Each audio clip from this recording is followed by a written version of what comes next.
آمنہ کے لال نے 20 سال کے اندر پوری دنیا کے اندر انقلاب لایا اور تبدیلی لائی۔ وہ حیا کی تبدیلی تھی، وہ قرآن کی تبدیلی تھی، وہ شرک کو ہٹا کر کے توحید کی تبدیلی تھی، وہ بے حیائی کو ہٹا کر حیا لایا تھا، وہ بے شرمی کو ہٹا کر کے شرم اس کے جگہ پر لایا، وہ عورتوں کی اللہ کو عزت کو لوٹا جاتا تھا، ان کو عزت آپ نے دیا، ان کو مقام دیا، ان کو مرتبہ دیا۔ اب ہمارے ہاں تبدیلی آ گئی، حیا کو مٹاؤ، بے حیائی لاؤ، شرم کو مٹاؤ، بے شرمی لاؤ، دین کو مٹاؤ، بے دینی لاؤ، دغا دغا دغا دغا۔ تبدیلی لا رہے ہیں۔ بکواسات لوگوں کے اتنے ہیں، اتنے الامان الحفیظ۔ ہمارے علماء بھی ان سے متاثر ہیں۔ مدرسے میں پڑھو گے، مولوی بنو گے، حافظ بنو گے، کیا کھاؤ گے، کہاں سے کھاؤ گے۔ حاجی حنیف میرے یار میرے ساتھ ہے، پتہ نہیں آیا ہوا یا نہیں آیا ادھر اس کو۔ ابھی ہمارے ساتھ کچھ ساتھی حاجی صاحب فرما رہے تھے، ساتھی ہمارے ساتھ بیٹھ گئے، آج یہ 5واں 6ٹھا پروگرام ہے، جدھر بھی جاؤ ہمارے جیب میں ہاضمہ کی گولیاں ہوتی ہیں، یا اللہ پہلے والا کھانا دب جائے اس کے اوپر اور ڈال دے۔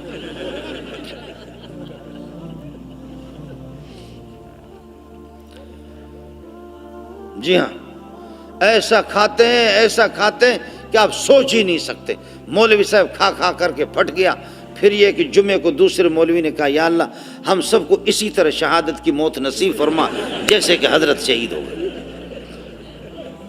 آئے مثلا یا اللہ کہنے لگے کہ قیمت والے تو یہی تھے جو اللہ کے راستے میں شہادت ان کو مل گئی، سمجھے، یہ پا گئے، اپنے مقام پا گئے، منزل مقصود پہ پہنچ گئے۔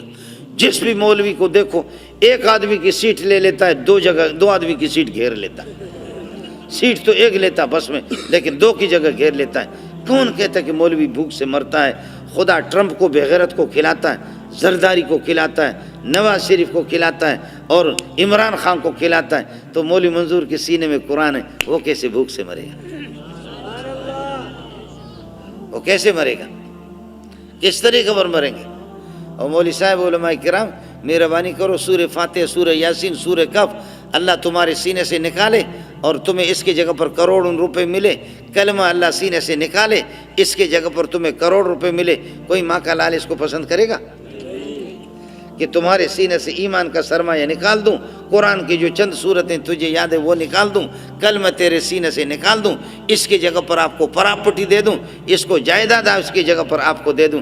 مجھے یاد ہے کہ قاری محمد علی دامت برکاتہ العالیہ جو ہمارے شیخ ہے، استاد ہے، میرے صرف استاد نہیں ہے، سمجھو بنوری کے بھی استاد ہے، بنوری کے صرف استاد نہیں ہے، سمجھو کہ مفتی محمود بھی واہ واہ کیا پیار فرماتے تھے۔ مولانا فضل الرحمان بھی جا کر کے ملتے ہیں، میں بھی جا کر کے اس کے سامنے، ہم بھی ان کے شاگرد ہیں۔ ہمارے شیخ مولانا سلیم اللہ خان مولانا مدنی کے شاگرد ہیں، دیوبند کے فاضل ہے۔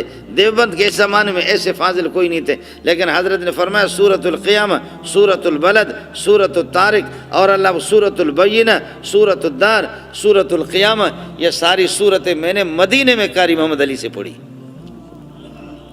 نابینا قسم کا آدمی قاری محمد علی، مجھے یاد ہے تلاوت کرتے کرتے پٹھان صاحب ڈھیر ہو گیا، چیخ مارا ایک پٹھان نے، اور اس پٹھان کو میں جانتا ہوں، اس کی اتنی پراپرٹی اس کو خود معلوم نہیں ہے کہ میرے پیٹرول پمپ کتنے ہیں، میری گاڑیاں کتنی ہیں، میری دولت کتنی ہے، میرے اللہ آپ کا بھلا کریے کہ دکانیں کتنی ہیں، جائیداد کتنی ہے، زمینیں کتنی ہیں، پلاٹ تجارتی پلاٹ کتنے، کوئی اس کو معلوم نہیں ہے۔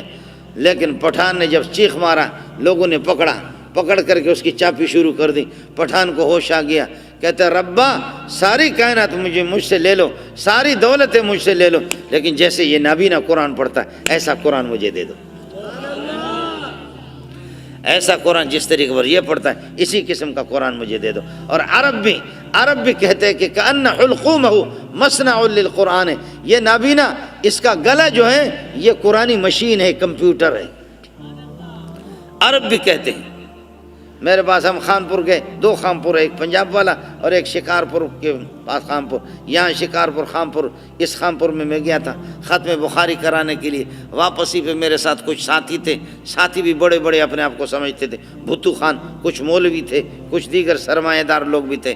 میں نے کہا جی آئے ہیں یہاں سے، اب راستے پر واپس کراچی جا رہے، قاری صاحب سے جا کر کے ملے، شکارپور کی گرمی میں جب گئے، نابینا آدمی قمیص آپ نے نکالی ہے، بنین پہنے ہوئی ہیں، اور یہ ہے کہ علماء سے اور اسی طرح قرا سے تجوید سن رہا ہے، ان کا پارا ان سے سنتا ہے، منزل ان سے سنتا ہے۔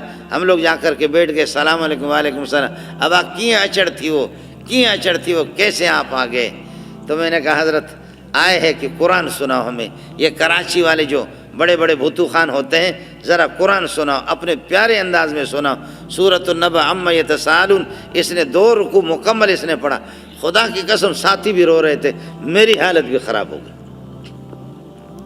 قرآن پڑھنے کے آداب ہوتے ہیں، قرآن پڑھنے کے آداب ہوتے ہیں، اس طرح قرآن نہیں پڑھا جاتا جیسے بلوچ پڑھتا ہے یا سندھی پڑھتا ہے یا پٹھان جس طرح قرآن پڑھتا ہے۔ تو قرآن کہتے ہوا خان صاحبہ اس مات تاسو پھریجدہ اخبل کارو کو زو اخبل کارو کو، اپنا کام کرو، میری جان چھوڑ دو۔ جس انداز میں تو قرآن پڑھتا ہے اس طرح میں نازل نہیں ہوں، جس طرح تو قرآن پڑھتا ہے اس طریقہ پر نہیں۔ آپ سمجھیں، قرآن پڑھنے کے آداب ہوتے ہیں، اس کے طریقے بھی ہوتے ہیں۔ اس لیے حضرت تھانوی رحمۃ اللہ علیہ فرماتے ہیں قرآن ہر بندے سے نہیں سنو۔ میں پاکستان میں جانتا ہوں، میں خود نالائق قسم کا آدمی ہوں، سلیم اللہ کی جوتیوں میں رہا، لیکن جس طرح مجھے پڑھنا چاہیے تھا میں تجوید میں نے پڑھی نہیں، جس طرح مجھے پڑھنا چاہیے تھا میں نے محنت نہیں کی۔ جہاں نماز پڑھا کر کے پھر نماز کے بعد حضرت بلاتے تھے، اوے آپ نے فلان جگہ پر ایسے گڑبڑ کیا، فلان جگہ آپ نے غلط پڑھا، فلان جگہ آپ نے غلط پڑھا، فلان جگہ۔ مسلسل حضرت کی یہ کہ ڈانٹنے، مسلسل حضرت کی دھمکیوں کے باوجود بس معمولی کوشش کر کے گزارا ہو گئے نہیں ہو گئے، لیکن جس طرح پڑھنا ہے اس طرح مجھے پڑھنا نہیں آتا۔ ہمارے علاقے کے سردار صاحب عبد الرحمن سدیس، آپ تو جانتے ہیں امام حرم، ابھی حاجی حنیف بتا رہے تھے کہ لوگ عمرے کے لیے تو جاتے ہیں، حج کے لیے جاتے ہیں، لیکن اب تو وہ خیر وہ غریب بوڑھا ہو گیا۔ یہ جوانی میں جس وقت یہ آیا تو اس کی آواز پوری دنیا میں جب گھوم گئی، آواز پوری دنیا کے اندر پہنچ گئی، تو پوری دنیا میں لوگ دھڑا دھڑ اس کی آواز سننے کے لیے پھر حج اور عمرے کے لیے جاتے۔ عمرے کے لیے جاتے، کس کو سنے یہ ہے کون؟ آپ کو پتہ ہے کہ صرف اس کی تلاوت پر کتنے لوگ مسلمان ہو گئے؟ یورپ کے اندر کتنے لوگ صرف تلاوت کو، قرآن کو سن کر کے۔ ہمارے علاقے کا سردار میر معتبر تراویح کے اندر تراویح میں چیخ مار کر کے گر پڑا، اور سلام پھیرنے کے بعد لوگوں نے جا کر کے سردار صاحب کی چاپی شروع کر دی۔ سردار صاحب، مردار صاحب، کیا ہو گیا آپ کو کہ اس طریقے پر جو ہے آپ، بڑی پیاری بات اس نے کی، لرز رہا تھا، کانپ رہا تھا، بڑی پیاری بات کی۔ کہنے لگے کہ کچھ سمجھ میں نہیں آ رہا، جب یہ بندہ قرآن پڑھ رہا مجھے ایسے محسوس ہوتا قرآن ابھی نازل ہو رہا، اور بڑی پیاری بات کی۔ پھر فرمانے لگے کہ جب یہ نبی کا بیٹا 1500 سال کے بعد اس کی ایسی تلاوت ہے، خدا جانے پیارے محمد کی کیا تلاوت ہو۔ اللہ نصیب کریں گے، اللہ کا دین ہے، اللہ جس کو دے دے، اللہ کا دین ہے۔ جن کے بچے حافظ بنتے ہیں، جن کے بچے عالم بنتے ہیں، ان کے ایمان میں مجھے شک ہے۔ جو کہتے مولوی بن کر کے کیا کھاؤ گے، کہاں سے کھاؤ گے؟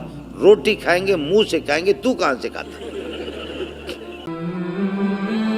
علماء اکرام کے نیو بیانات سننے کے لیے آپ ہمارے فیس بک پیج کو لائک کریں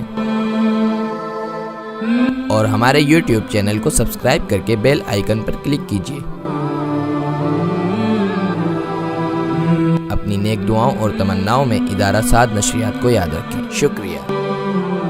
علماء حق کی آواز، سعد نشریات۔